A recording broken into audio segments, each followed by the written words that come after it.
Space control, what's up? This is Set G, Delta Force 1, Omega Supreme, Mexatron 10. Do you read me? Yes, I do, Delta. This is Kool Keith, Exatron, Geiger Counter 1, taking off. Alright, my brother, let's do this. What's up, everybody? It's Soren Baker here on Unique Access Entertainment. As always, please hit that subscribe button. As y'all know, it's right down there. It's free. You can also hit us on that Cash App, Unique Access ENT. But please subscribe, tell a friend about Unique Access Entertainment, like our content, share, talk about it, be about it, each one, teach one, and we appreciate your guys' support on getting us this far because that enables us to keep interviewing icons of the game, and today is no exception. Today we have the honor and privilege of being joined by the magnificent Mr. Kool Keith. Thank you for coming through, sir. Of course, anytime. Anytime you need the truth, I'm here. Yes. Dr. Truth is in the building. We got lots of truth to discuss today. So let's start a little bit back in the day. With Ultramagnetic and with being on Next Plateau, for you, what did that label help you understand about how the business was run? Well, you know, Eddie had his own movement and stuff like that. You know, there was a couple artists on the label and stuff like that, but you know, we were in our beginning moment with that label. So they put records out, you know, and they worked them on the weekend, which spent into us going on and on to be who we are. But that's cool. But it taught me, you know, independent. Me and Shed shot a lot of deals before the time came about when you had to submit or go get a lawyer or something like that. We used to go straight up to record labels and just on feet without, you know, no appointments or nothing. Just show up to Spring Records, show up to possibly every label in Manhattan. But you know, Red Alert kind of walked us into Next Plateau because the record was out on the street. So they signed us from that point, you know, when the record was out on the street. And that was the label to me is more like, well, it was a label that was kind of spontaneous.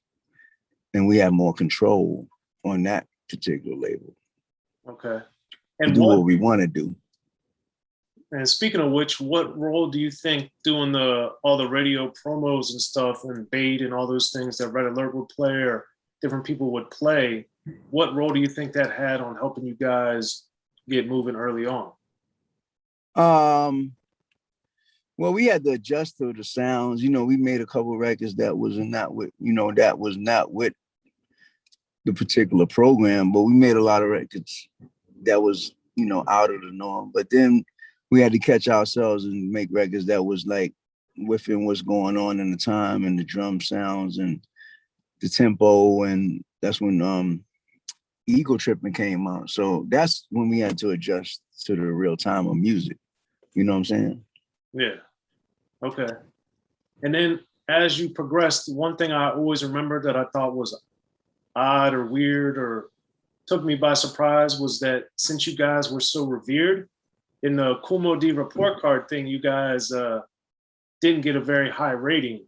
So, and then in what originality? Well, was it originality?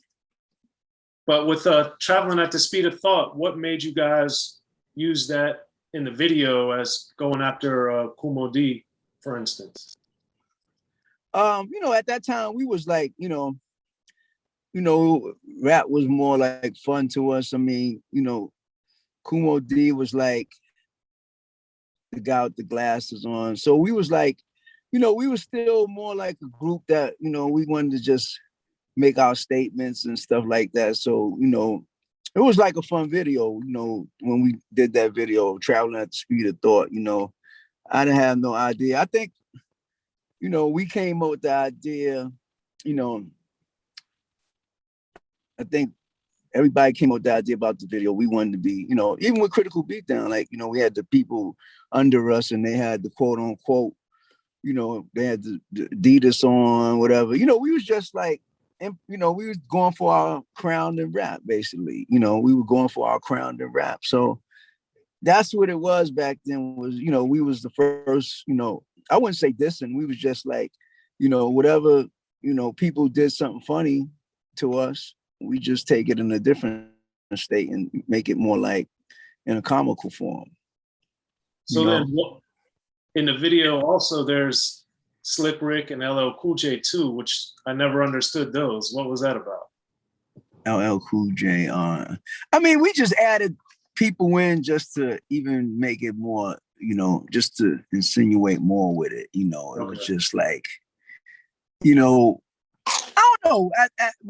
When you're young, everybody's different. So we just made songs like we were doing it to say, let's bug out and with it. But we did it on a more of a lyrical term. It was more for a lyrical term because we was good anyway. We didn't really care about nobody like trying to out rap us. It wasn't the point of like, it wasn't a beef like we gonna fight and meet up. We did it more for the lyrics, like we better, we better. So we was more like more better. We was always on a more better than everybody thing. Like we're better. Okay. Like we're better. We don't care. We're better. Yes. Now also with because you're so creative and you have so many different styles over your career, early on, what made you comfortable using the same word at the end of each line instead of trying to rhyme everything? I mean, well, everybody was rapping, but me, I was like trying to use different words at the end of the line. Sometimes my lines didn't go for a long time. Like I didn't want no words to match. Most of the rappers were concentrating on matching. I didn't really care as long as I had the rhythm. I felt like if you got the rhythm, you could say, I might go 3 or 4 bars and none of that stuff go together. It's just me. I was like practicing just the rhythm on the beat so I could rap. Like I could say about 20 words, but none of them have to connect together. They flow on the beat, whereas other artists, they were more trying to rhyme in the middle, or they were trying to rhyme at the end, or they were trying to rhyme, whatever.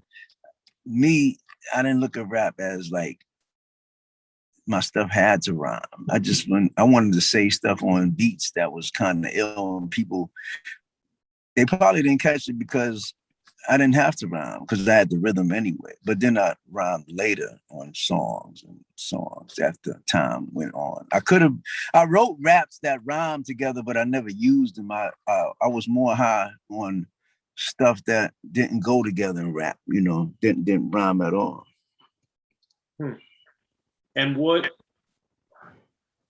how did you develop your vocabulary then?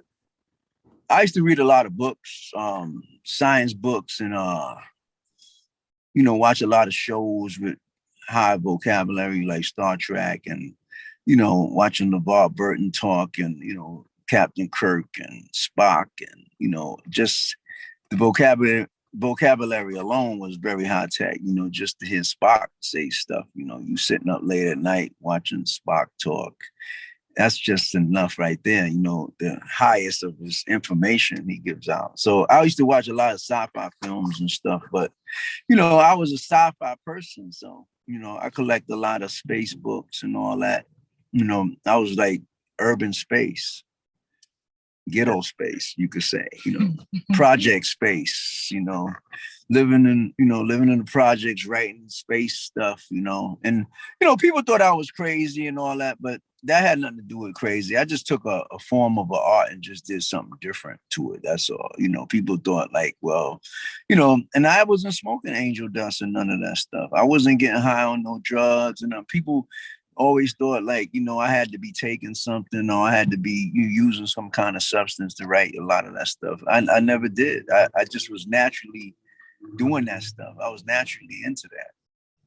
Well, I remember since we've spoken several times and hung out several times over the years, I also remember you had told me that you wanted to imagine a different world, imagine a different place than being in the Bronx because you didn't want to be there, or because you were trying to, push yourself mentally. Well, when we grew up, we lived in the urban life, and we saw, we took the pissy elevators. We been out in the, when the lights are all out in the hallway, all been stuck in the elevator. We all seen the gunshots. We all saw the yellow tape. We all knew who, who did what and all of this. And we know who, when people got yellow taped and all this stuff living in the Bronx. And, I used to walk from Sad's house, after working on different parts of Critical Beatdown.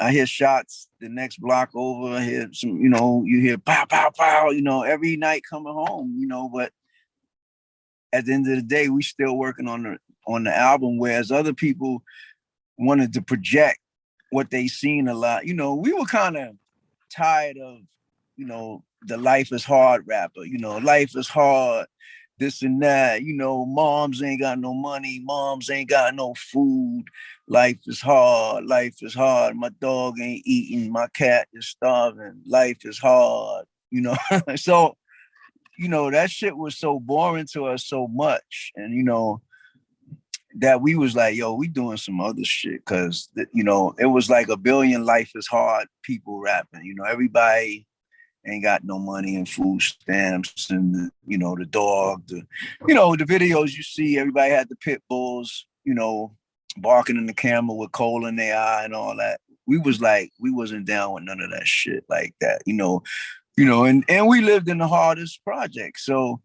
it wasn't like we came from a soft place or area from what we was doing. It was just that we just didn't want to be life is hard rappers. We didn't want to do the struggle rap. We didn't want to feel no struggle, even though people were struggling, but we didn't want to do the struggle rap. We thought that was so depressing to us, even when we used to hear those kind of groups and, listening to that stuff was so depressing to me. Like, so we was like, yo, we're going to take our shit and do something that we feel comfortable with, basically. You know what I'm saying? Yeah. Well, it definitely worked. It definitely worked. So as you guys were working on Critical Beatdown and stuff, and Said G, was also doing other producing, like with Finesse and Synquest. For instance, did you go with him to some of these other sessions for other artists or no? Nah, I didn't really mess with Said like that. I was like so professional. It was like, I meet him, I'd be like, yo, what's the songs? I got my pen and my pad. Give me the assignment. I'll be over to get the beats. I'm gonna write to him and I'll see you later and I'll be finished. Or I'll meet you at the studio Friday. We was like a unit. We never really hung together. Like I never hung with Sad as my road partner. Like even with Trevor, we was all separate. Mo in Brooklyn, I'm in the Bronx, Sad is in the Bronx, but Sad had like another agenda. He had to be with his people or his girls and stuff like that. I was just more about, yo, I pick up the beat or send it. I wrote to a lot of the songs without the beat come out. My pattern fits to this day. My pattern fits on any track. People try to challenge me and send me beats, all kinds of beats with drums going all radical, but my pattern fits any kind of beat the way I write on paper. So, I hear stories about other rappers, they got to hear the beat and write to it and it take them an hour, hours and hours to do the track. But I never had that problem. I write to the beat, but we never hung together. So, I never was hanging with him like that. I just was the front man. I come up with all the hit songs and tell them what to sample. Most of all the hit records that Said used is the ones that I picked. Funky, Ego Trippin', The Substitution, Joe Cocker. I picked Woman to Woman. All those records I picked. And they were the singles and they were the ones that made us who we were. All this other stuff, the Fullers and stuff was everybody else did, Trev, Mo, and Sad, but the ones I picked were the main records. That's what, people tend to forget. And where do you think you got that ear from? How did that develop? Huh? How did you develop your ear for picking samples and knowing what to pull from? Well, I'm a good beat picker, whereas, that's the main thing of an artist. Like a lot of artists can't pick beats, or they have producers do, I pick a lot of the beats. So I pick the beats out and I use them and I know what to rap on, and to this day, even in LA, from Sex Style to the Octagon, I picked all those beats I used. I definitely go through beats within a careful form. I don't rap on anything, whereas a lot of these artists, you know, they rap on anything because it's a producer or the name of the producer. Me, I'll use beats, but I'm selective on what I put my voice on. And then if it's a job, I get on anything sometimes because the money, you know, somebody wants to send you a Willy Wonka track, you know, in a chocolate factory, I get on it. You know, you pay for it, I get on it. Be sure to check out the History of Gangster Rap by Soren Baker. He's official. History of Gangster Rap features exclusive interviews with Ice-T, Snoop Dogg, MC Ren, the D.O.C, and dozens of others. The History of Gangster Rap, a definitive look at how Los Angeles changed rap forever. In Los Angeles, the streets definitely set the tone of the hip-hop music. A 19, I got a $50,000 car. My whole angle always was, I'll be street, but I will always tell you the horrors that go along with this life. There will be penalties and casualties for just wearing the wrong color in somebody's neighborhood. And once gangster rap made it from the streets to the TV, the genre exploded. With Fab 5 on your TV back with NWA. Yo MTV, it just catapulted us from being local heroes to national gangbang rappers. The History of Gangster Rap discusses it all from 1980 up till today. It's always gonna be shit happening in the streets. You know what I mean? So it's always gonna be something to talk about. The History of Gangster Rap in stores now.